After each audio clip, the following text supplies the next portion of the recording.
suddenly I pop and I become a fish in the deep sea where there's absolutely no light. And then another blink of an eye and become another fish, and then another being in the water, and then another thing. And then now I'm out of the water, crawling out of the water and walking on my fours. Now I'm flying up in the air. And I'm popping every blink of an eye, I'm changing to something else. And then finally becoming human. And then, oh, I wake up. And this one is what just happened to me now. So that's something that it took me a while to come back from. Like, wow, what just happened?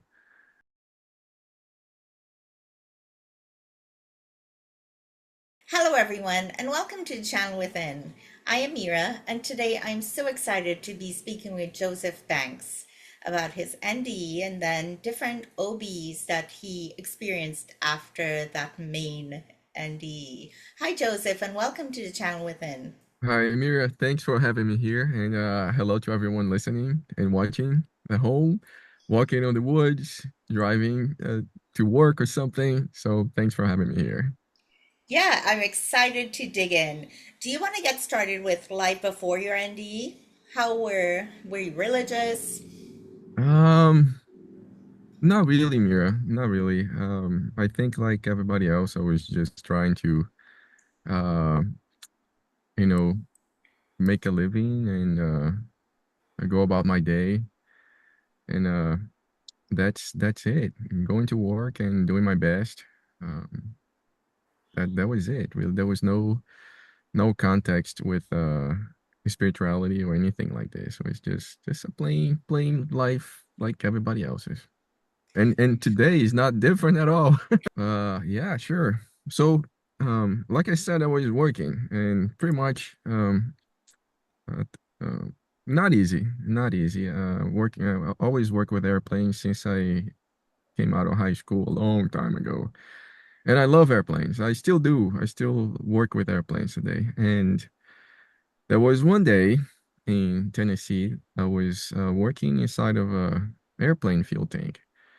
And we call it confined space because it's really small. And um, once the airplane goes into service, that thing is filled with fuel.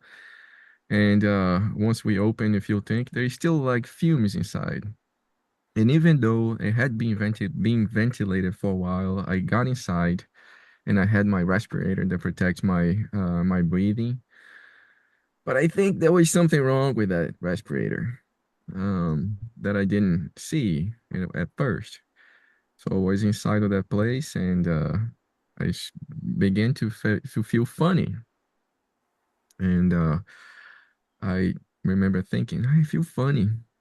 And as soon as I thought that, I kind of collapsed and darkness came. And um, the funny thing is, it is funny for me now that I felt like my body was made of sand and I just dissolved. And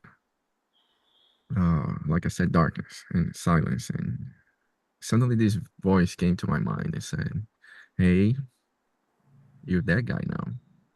So what are you gonna do about it?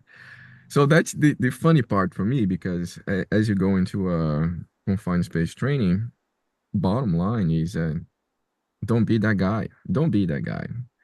And lo and behold, I was that guy now. So I got angry with myself. And no, I don't, I'm that guy. And I forced myself to wake up and I did. Um, but I was still kind of heavy with the fumes and whatever was going on, and I collapsed again. Um, and as that old friend that comes to you and say, "Hey, that day that just teasing you a little bit," the voice came and teased me a little harder. Yeah, you're still that guy. What are you gonna do now? And no, I don't want to be that guy. And I had this one, I had to summon everything. I had to really use all the strength that I had in my body, and I woke up again. Um, so I got out of the tank and I was kind of shaky. Oh my God, something just happened. But I was still feeling weird. Um, and it was the end of my shift, so I went home and I was living with roommates and I was married back in the day, but the wife was in another state. Um, so I was by myself and I went to bed and I never woke up. I woke up pretty much a day later, and because someone told me to. And this is where the adventure begins. So, long story short, I went to bed. Um, some people say, "Oh, you just had a dream." Well, I believe I had a dream. Um, but what do you understand by when you say a dream? So, I to this date, I don't really fully understand what happened that day. And but I accepted that as my reality. So that's a big difference. Um, so the memory goes that I showed up in this place. I was inside of a tiny little bus, and I looked around and like, what am I doing here? And there were people there, and they were kind of minding their own business and looking out of the window. And I was like, my eyes were this big, and like, what am I doing here? And the bus stopped, and everybody walked out. And I thought about talking to the driver. Hey, take me back. I don't know how I got here. So this is one of those moments that you if you work a lot and you go into a subway or a bus or something, after 12 hours working, you fall asleep and then you wake up in another station or in another city. It's like, I want to go back home now. So that was my case there. I want to go back home. And then I didn't. The bus was dead and I just walked out of that bus. Um, Following people, and I really didn't know what was happening. And then I saw this building, and I looked at that building, and it looked like a theater that I really liked in my hometown. Um, I saw something familiar, so I walked towards the building. It's like I think I know this place, but wow, so different. And that was the only building there. Um, it was kind of a forest, but the building was in a hill. And I walked into the building, and there was, as soon as I got into it and I looked up, there was no ceiling, there was no roof. It was just kind of a big tree canopy covering everything. It was a beautiful sunny day. And wow, this is weird. And it doesn't make sense to my mind. And as I'm looking down, I see my deceased great aunt, the woman that pretty much raised me, and she passed away in 2006.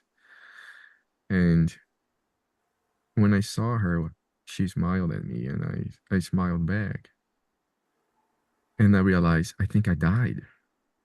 Something something like this only happens to other people. It happens in a movie or something, not with me. Um, but then I felt this easiness, and I smiled at her. We never talked. Um, and I just kind of, I think I died. It was a fuel tank. Now I remember. Yeah, it was like, wow, wow, I didn't see that coming. As soon as I did this shrug thing and I accepted what happened, something just got lifted out of me, and I said, well, let's see what's out here now. I'm so curious. So I walked out of that building and saw other people walking around. You know, everyone was minding their own business. Um, and then I saw this beautiful tree, and like was an amazing tree. And on top of that tree, I saw this golden mango. And I grew up in the Amazon, So every December is mango season, and I grew up as a little monkey, climbing on trees and eating mangoes on high branches. So I said to myself, "That's my mango right there." I call that's mine. So we used to, as kids, you used to call, "That's my mango now." You see that one there? It's mine. Um, but I was just about to climb that tree. I had a moment of, you know what? I'm an adult now, and I'm gonna wait for that mango because mangoes do what mangoes do. They fall when they're ripe, and I just kind of gauged where the mango would fall, and I sat there. It's gonna come to my hands, so I don't need to go for it. So I just sat there, cross-legged like a yogi, and and that was a moment that I looked around really with ease and calm, and it was a beautiful place. Um, there was light, but there was no sun to be seen, um, and the light was calm and easy, and if you think about touching light, that was pretty much the feeling. And also there was a sound in the air, kind of like a vibration, also very soothing. Um, and a long time went by. I really, some people ask me, how much time do you think it went by? Well, the only thing I remember is that it didn't matter really. Um, and then I caught this man looking at me and smiling. And I smiled and I winked and I nodded. Hey, I see you, brother. I see you. Um, and then I looked around again and I looked at the mango. It's any second now. I'm here, not going anywhere. And then the man is still smiling at me. Um, and then smile back again. And I think again and again and again. At some point, I said to myself, I think he knows stuff. So I'm gonna go there and ask him a question. And I looked at the man and go, well, I'll be right back. So stay right there. And I got up and I went to talk to the guy. And I asked him, hey, can I stay here? And then still looking me in the eyes and smiling. He never stopped smiling. That's the thing that I remember. He said, you gotta go back now. But he said that look into my eyes. And that's something that I like to do when I meet people. I look them in the eyes, and there is something beautiful that happens when you connect with someone at that level. He said, "You gotta go back now," and I understood what he was talking about.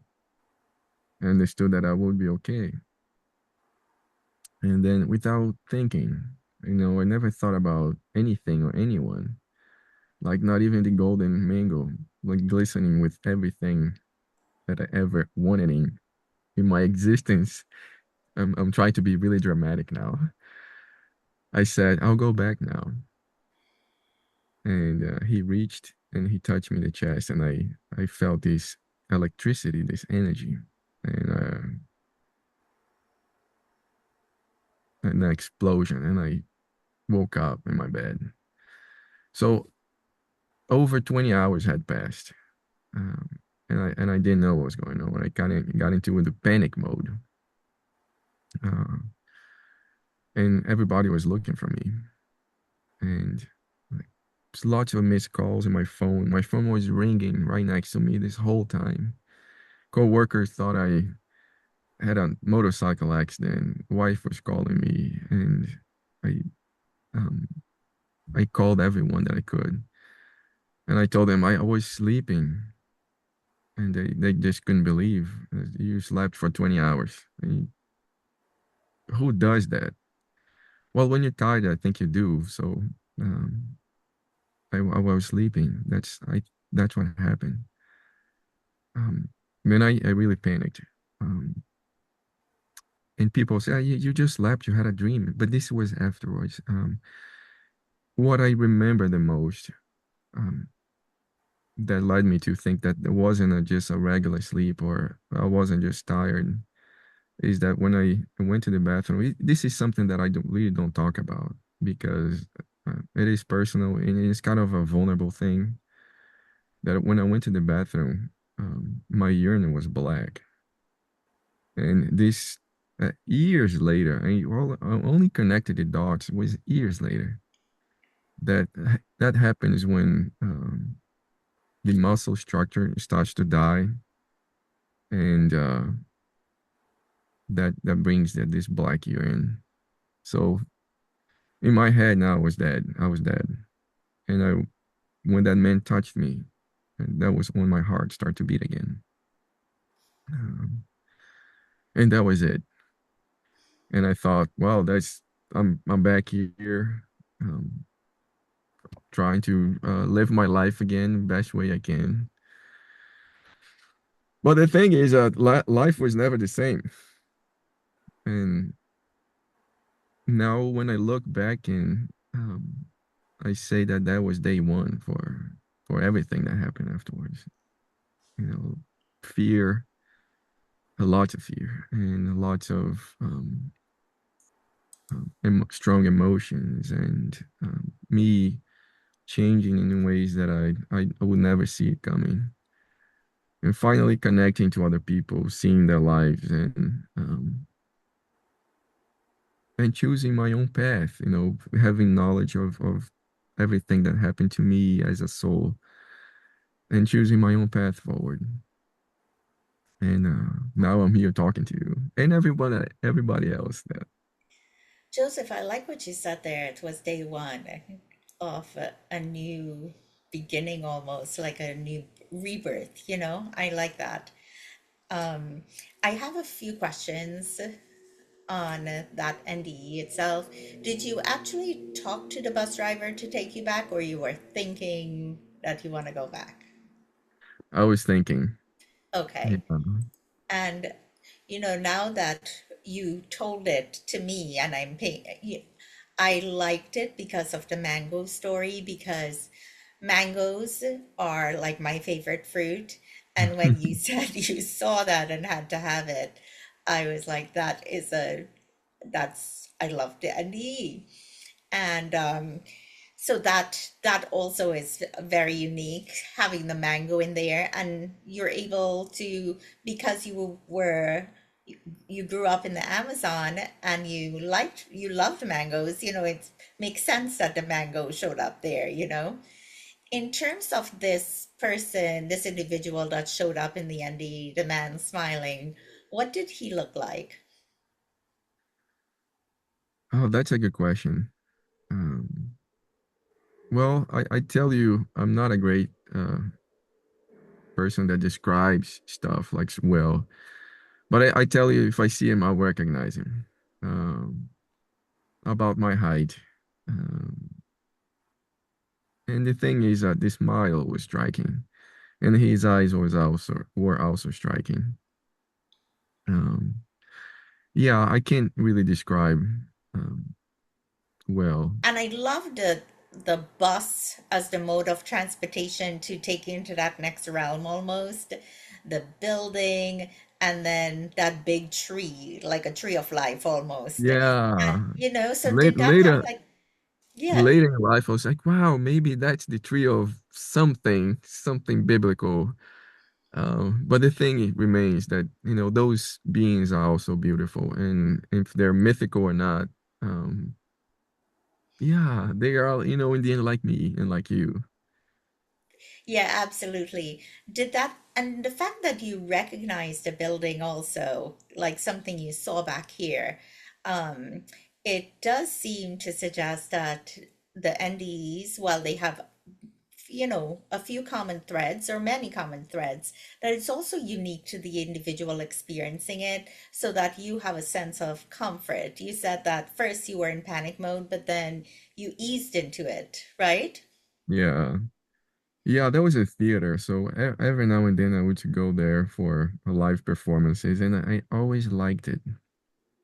And my daughter, years later, went there for a little ballet presentation, and that's the thing I like about theaters, with the liveliness, and the beauty that comes with it. And someone not long ago, after I told them this story, they said to me, "Hey, um, usually there is a live review in those things. So your live review was about to be played by real actors in a theater, and you walked away from it. What's up with you?" And you know what? I never thought about this before, and that was funny. So much that I think my live review was played to me um, every other night since I came back. Um, and not only in this life, but with everything that I've lived since the beginning. Since the beginning of time or since your first Since experience? pretty much since the beginning. Yes. Okay, let's come back to that before. But before we go there, I have one question about the NDE, and yeah, let's delve into that. But do you have any idea where the people were coming and going to that you saw in the NDE? Ah, no, not really. I never thought about it. I know that we all have our paths, and we honor each other's path by allowing some certain things. And I allow them space, and I allow them as much as they allowed me my own space to have my own experience. And I think that was it. The Okay. only one that I wanted to ask something was that guy. Yes. Okay. Um, so let's go back to what you just said, that you were able to remember all your births. Can you talk, or your past experiences? Can you talk more about that, Joseph? That's so fascinating. um, yeah, so I was curious about that guy, and but again, for me, it's just a man. I work with mostly guys, and we're all serious about stuff because we work in a very high stress, high responsibility environment. And uh, in my head, we're all professionals in a way. So we treat each other professionally. Um, but there was something about that guy that I was curious. So I had many experiences with him afterwards, until I realized who he was. Um, and that was kind of a journey, and this in spans of years of my experience, nightly experiences. But first, I had to go through a lot of fear. So when I came back, I something that had never happened before to me was sleep paralysis. When your mind awakes but your body is still asleep, and if you never had that before, um, well, I don't know, because it's something that nobody talks about. Um, and that's very frightening, really, in the beginning. Um, you can see things in the bedroom, and you can breathe well, and that is extremely frightful. And I had that, and I had to kind of overcome my fears and say no, like, but a solid emotional response and not scattered. I think that's why I was able to see other things that came afterwards, because in a way I had a really profound kind of working understanding of my own emotions. Um, and then when I came over fear, I was able to see other things and experience other things. One of them is knowing that I have lived many lives and accepting those things as my personal truth. Um, and seeing that I also had loved many times before. And this is something that I heard all NEDers saying, yeah, love is the thing that binds everything together. And yeah, I can resonate with that. And that's also my personal truth. But back to the man. Um, wow, there's so many now that I can't really Tell put us, an order to my thoughts. yeah, tell us like one or two of your favorite stories with him. Yeah, so um first I was in Everett. I read recently Everett, Washington.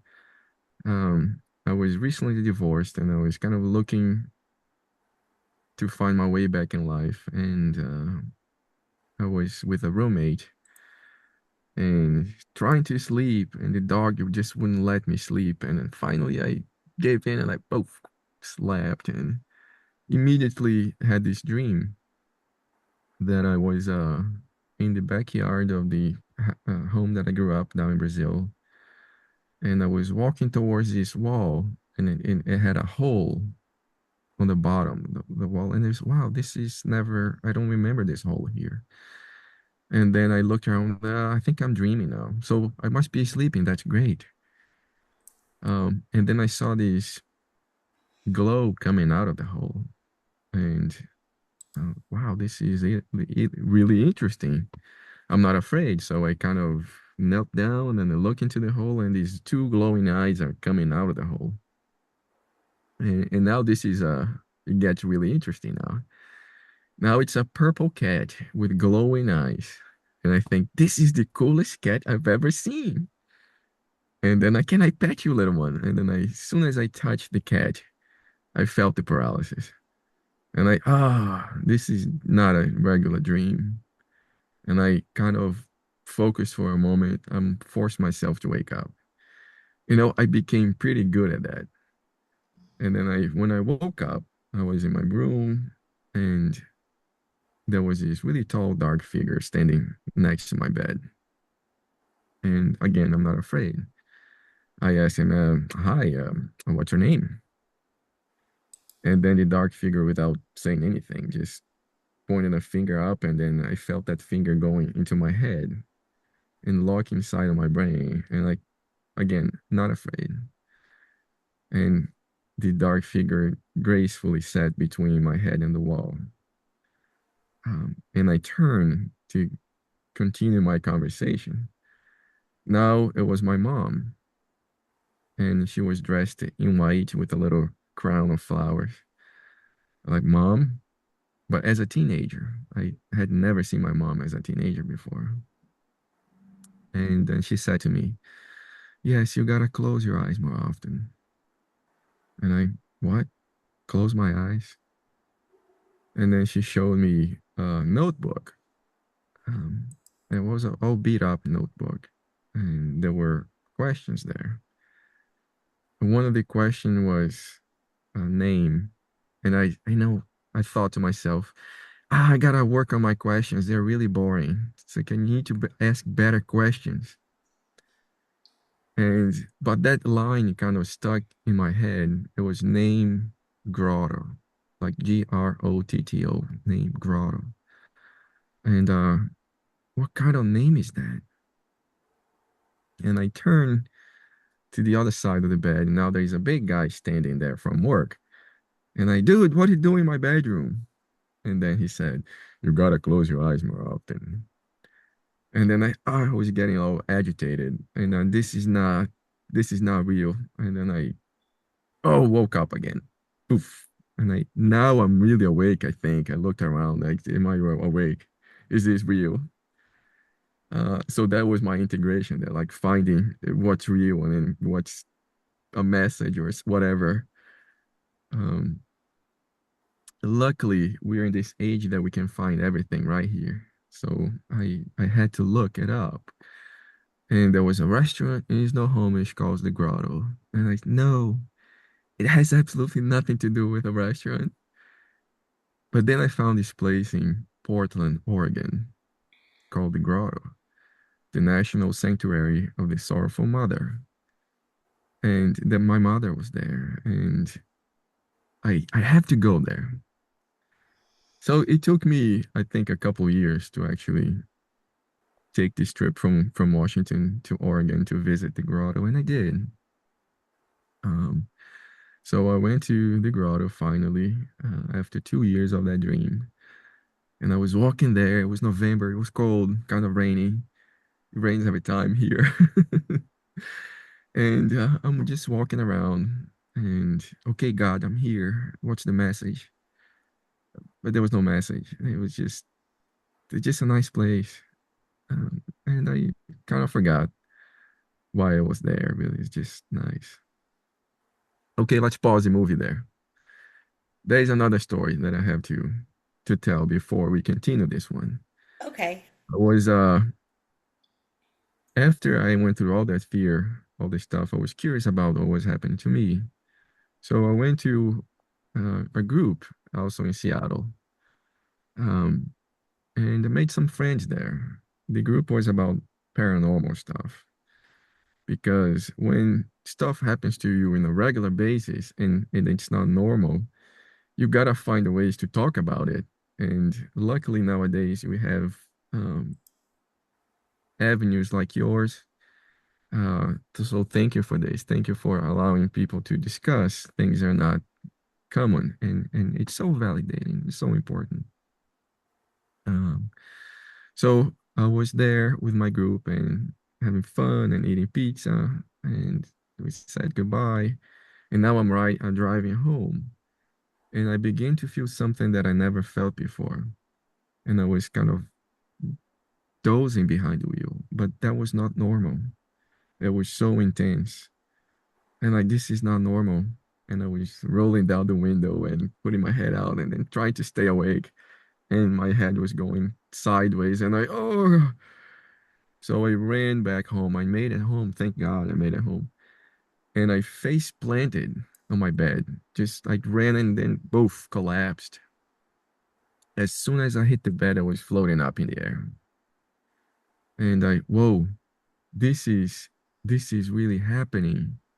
And I learned before that I have to stay calm so I can let my heart go crazy. So just easy, heart, easy. And then I was just flying up in the air and I crossed my legs again like a yogi.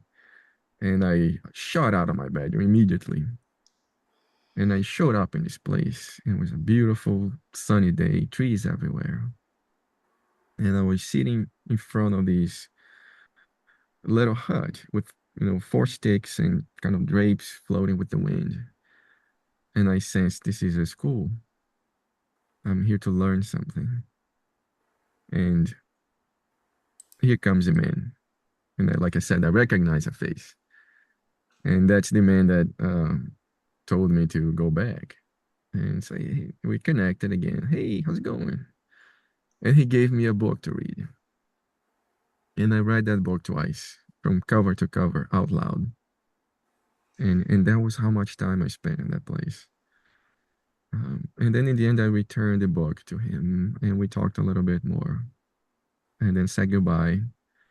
And now I was floating back in my bedroom, coming down. And I saw these five little beings, about, they all looked the same, 3 feet, 4 feet high. They all looked the same. They were really excited to see me. And I was, hey guys, how's it going? We had a little interaction and I fell on my body. I tried to follow them, but I couldn't. And I fell on my body and I woke up. And something like that had never happened before to me. So I was first in shock. Was that real? I don't know. But it was intense. And I remember everything. And that was it. So go back to Portland, Oregon, on the grotto, the sanctuary of the Sorrowful Mother. I'm walking there in the upper garden. And and then I saw it. I saw the four stakes and the little roof, and it's an art installation. And wow, I've been here before. That day, and I sat there in front of the little thing, but now not on the floor, but on a little bench. And there are lots of those little stakes of the roof, but that one special one was what the crucified Christ was. And in the vision, in my dream, there was nothing inside. Um, in a way, there is nothing. It's just wood. But the man was there, and that was Christ. That was Jesus Christ that told me to come back and gave me a book to read. And that was beautiful. I think he, in a way, he knew how um, I don't accept things like, yeah, there's always something resistive inside of me, like inside of everybody, really. We have this resistance to things that sometimes we don't fully agree with. And it's okay. It's okay, really. So that's my story. But I saw him many times over. Um, but when I saw that one specifically, it just opened myself to many other things. So did you come to recognize him as Christ, or did you, because it seems like it didn't occur to you to ask him before who he was, right? No, no. And sometimes I don't do it. I talk to someone. It's that, 5 minute friendship that you make. You don't really need to know who the other is. You just talk to someone next to you in an airplane. You fly somewhere, and then hey, how's it going? Yeah, we never asked each other's names, but we felt each other's presences, and sometimes that's enough. And you keep that moment in your heart. I met someone that was really special. What's his name? Her name? Never asked, but it's okay. I have that moment as a precious moment now. So that was me. That Um, makes sense. What about the five little beings? Do you know, yeah, did you come to know no, who they were? no, not really. But they told me some things that I initially found amusing, but then got me thinking. Um, there were four males and one female. They all looked the same, which is different, really. They were proud of to be with one of them that was really old, like 1,000 years old. But again, I never talk about it because it's not really something. It doesn't stand out for me. But I found them really interesting and friendly and funny. Um, one of them was really excited to see me, and he said something about my own future, which I thought, well, that's interesting. Thanks. Um, and then they floated up. He said, in the future, people will use my name for protection, and well, maybe I'll be selling insurance in the future or something. And that was funny. Or maybe I'll help my daughters with something, which I really do actually. That help some kids move every now and then. Oh, that's Um, nice. yeah. So, um, yeah, that's how much um, that's my experience with those beings. I think it's with everything, really. Yeah. Everyone's important, and I always keep them in my heart. Though what I found remarkable about your journey is that you were able to continue having OBEs once you overcome the fear. So before we talk about any others that were impactful to you, how did you overcome the fear, Joseph? No, that's a good question.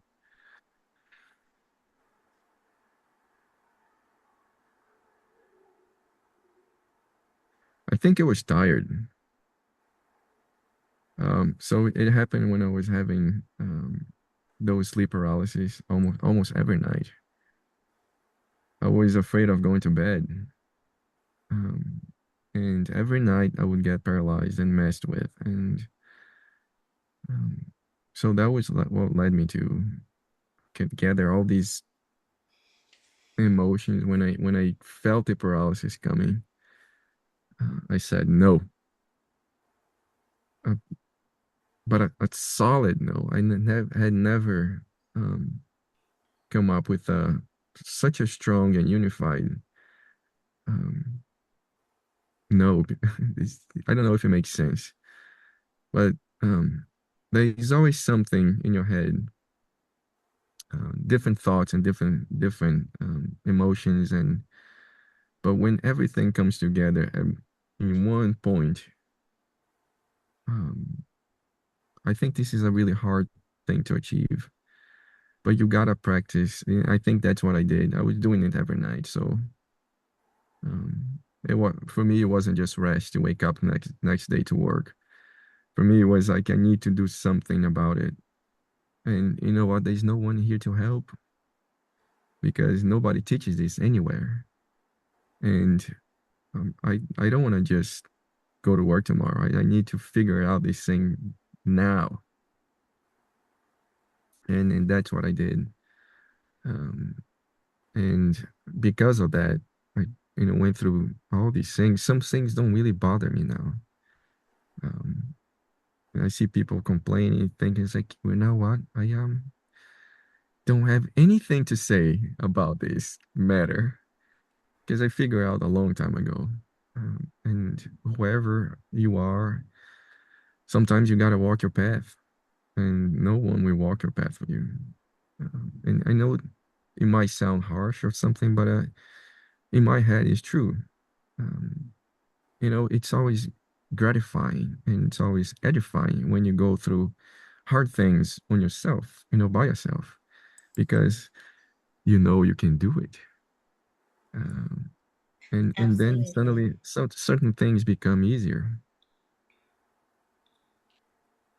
And it seems like once we face that fear and we overcome that fear, it it opens up everything. And that's what happened Definitely. to you. How many OBs did you happen to have after your NDE? Would you say in the Wow. thousands? I have no number. I really stopped counting. And I was writing stuff in the beginning. But after 5 years, it was 2011. By 2015, I stopped writing because I said, I need to live my life. Otherwise, you're just gonna be writing. And I need to live. So I really stopped counting and I embrace another life. For me, it's just uh, regular stuff now. And when I'm curious about something, and I'll go find it. So what I do is like I said, I put something in the back of my head. It doesn't need to be now. And when the time is right, will come. And when the time is right and it comes, I'll accept it. That reminds me of a saying that if you stay in your living room and you're calm, the everything comes to you in the power, using the power of meditation. Meditation, There's a yeah. saying, and I was trying to look it up. Um, that so when you said that, it just reminded me of this Yeah, I meditate too. famous. So this is something that I started doing. I also became a Kundalini yoga teacher. I love I love the power of breath. I also free dive, so I take one deep breath and then I go into the darkness, cold, and depth. Um, and sometimes I just meditate down there. Not for long, but I'd like to do that. Yes, and that breath is so important, that prana, that living energy Prana, force, yeah, because death is just one breath away, and we just never know when it's going to come. So yeah. that is so wonderful that you have all these practices involving the breath, showing reverence for that living energy within. That's Energy. beautiful. Yes, I love it. Yeah, I absolutely love it, and I like that we all are able to do it. If you're listening, thinking that, wow, this is so awesome, this is something that you can do too. If you I used to say, well, not used to say, I say, if you have a pair of lungs and a spine, you can do anything. In the beginning, I would show up in places like out of body, and I would feel the vibrations taking me over, and yeah, I'm going somewhere now, and like I never fought, I never yeah, I never fought back, so I always went with the flow. And I showed up in this place, and I looked at myself. I'm naked, and yeah, this is really happening now. And but I'm never ashamed, never afraid. Um, and then I showed up in this place, and it was perfectly white, and there was this corridor that would go in a circle, so I couldn't really see what's coming ahead. I had to walk towards it. So I'm walking on this round corridor, and I see something ahead, and it's getting closer and closer, and it's a little kind of a table, and a tiny little chair, and this man is sitting there, like the man that we've been talking about a lot. And he's sitting there, and he just smiles at me, and then he points to his left, and there's a door there. And I just winked, and we immediately walked into the door, and it was a really dark place. And I turned back to the man in the white corridor, and there was nothing there. It's like, yeah, I think I'm supposed to be here now. And I walked into this dark place, and I see this big chair. And on top of the big chair, there was a kind of a blue coverall, like a jumpsuit. And it's really big. And I looked at myself, it won't fit me. I'm just half of it. And then immediately that really big jumpsuit stands up on its own. And I think, wow, this is really cool. And this monkey forms itself inside. Really tall monkey, muscular, lean. And I'm, I'm, I look like a child next to him. And I'm barely by its waist. But he's really friendly.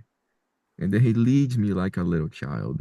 You know, if you ever walked next to a child, you're a toddler, and you're so full of care, and they wobble a little thing. I felt like I was wobbly too. And we talked a little bit, and he walked me into this light, this room full of light, and this circle comes out of the floor and turns towards us. And as I turn towards the seat, it looks like a fish eye, like a glowing fish eye. And the monkey swipe its finger around that soft, glowing fish eye, and this purple tear comes in the bottom. And then this is the part that I really remember. He comes to me and he grabs that tear in his finger and he says, "The meaning of life is to experience being alive." And without asking, without any other thing, he just shovels that tear in my mouth.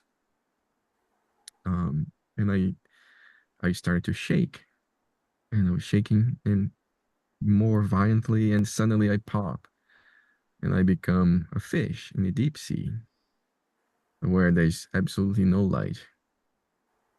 And then another blink of an eye and become another fish, and then another being in the water, and then another thing.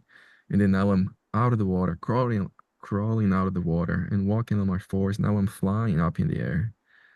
And I'm popping every blink of an eye, I'm changing to something else. And then finally becoming human. And then, oh, I wake up. And this one, I said, what just happened to me now? So that's something that it took me a while to come back from. Like, wow, what just happened? Um, and then this was over 10 years ago. And I still remember as if it was yesterday. And then I started reading about Hanuman. And I think someone made a comment, maybe you met Hanuman. Wow, he's a cool guy, you know? He might not ask you permission to put some oils in your mouth, but it's a trip.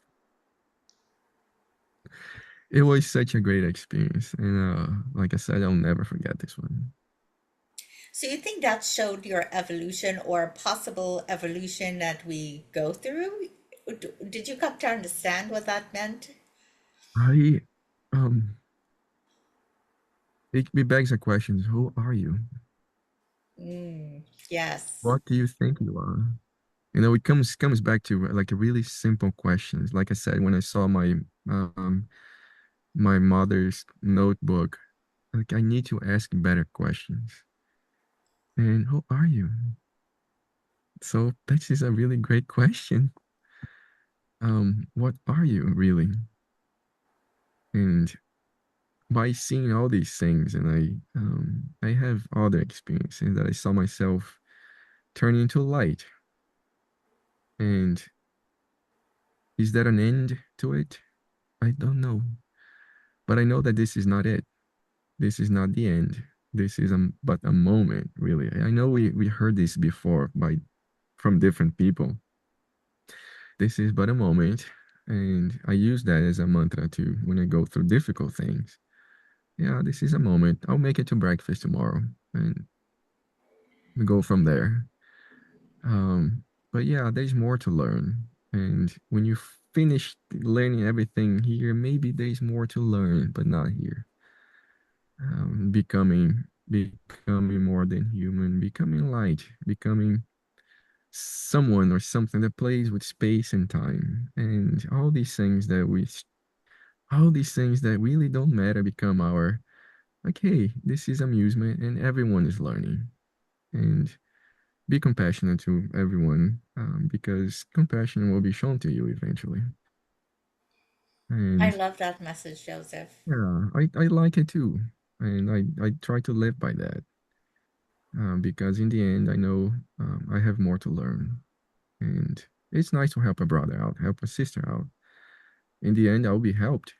Someone will come to me with a big smile and say, hey, yeah, let's show you around. How about that? I love that. I have three questions for you, Joseph. Yeah. What brings you joy and laughter these days? Wow. So I think children's laughter. I have a grandbaby, and when we're playing with the cats, he just laughs a lot. And my God, I laugh too. So family brings me joy. Um, That's beautiful. Sunset, this is a cliche. Sunset bring me joy, and that moments in community. When you have your friends and do something together. I like that too. What would you tell young Joseph who's about to embark on this wonderful journey called life? Wow, that's a great question. Um, I would say to young Joseph that all the decisions that you worry about, all the possibilities that you're afraid of, you're afraid of making mistakes. So don't be. It's just I got you, really. Everything that we have to live, we live together. And I'll never leave you. Oh, I love that. What final message or blessing do you have for those listening?